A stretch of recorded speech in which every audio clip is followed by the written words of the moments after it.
আমি চলে এসেছি তোমাদের জন্য একটা নতুন ব্লগ নিয়ে। আজকে আমরা এসেছি পুরুলিয়া, তাই ভাবলাম এই বিষয়টা তোমাদের সঙ্গে শেয়ার করা যায়। কত রাত্রি হয়ে গেছে দেখেছো? আমরা এই রাত্রিরেই যাচ্ছি আমাদের গন্তব্যস্থলে। আমাদের একটা ছোট 25 সিটের বাস করেছিল।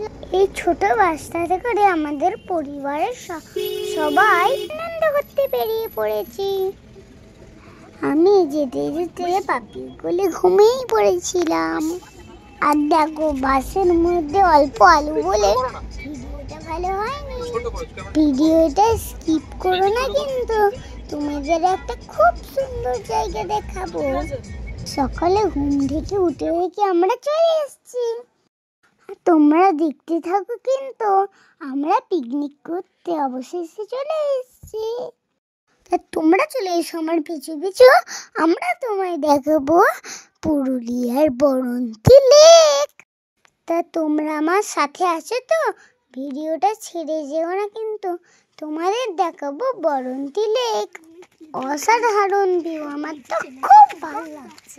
আমার দাদাকে আমাদেরকে ছেড়ে দিয়ে নিজেরা একা একা চলে এসছে। এখন কটা বাচ্চা যেন সকাল 6টা, আর আমরা পৌঁছেছি সকাল 6টায়। আমার দাদাদের খ্যাপা মতো তোমাদেরকে পুরো জায়গাটা দেখাবো। দুঃখের বিষয় এটাই যে গেটটাই চাবি দিয়ে দিয়েছে, কেননা ওপরের বীজটা কমজোর আছে। তাই ওরা আর আমাদের যেতে দিল না, তালা দিয়ে দিল। আমার দেখো কত সুন্দর। দিদিতে ছবি তুলে নিলাম। ছবি তোলার পর্ব শেষ করে আমরা চললাম বাসের কাছে। ভিডিও তো পেয়েছে, কিছু তো খেতেও হবে।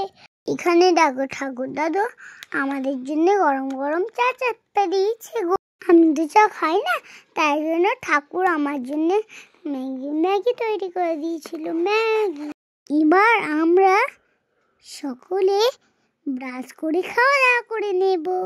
তারপরে তো আবার পাহাড়ে উঠতে হবে, আর তোমাদের জন্য নতুন নতুন ভিডিও তৈরি করতে হবে। তো এই ভিডিওটা এতটা পর্যন্তই রইল। দেখা হচ্ছে পরের ব্লগে। হরে কৃষ্ণ।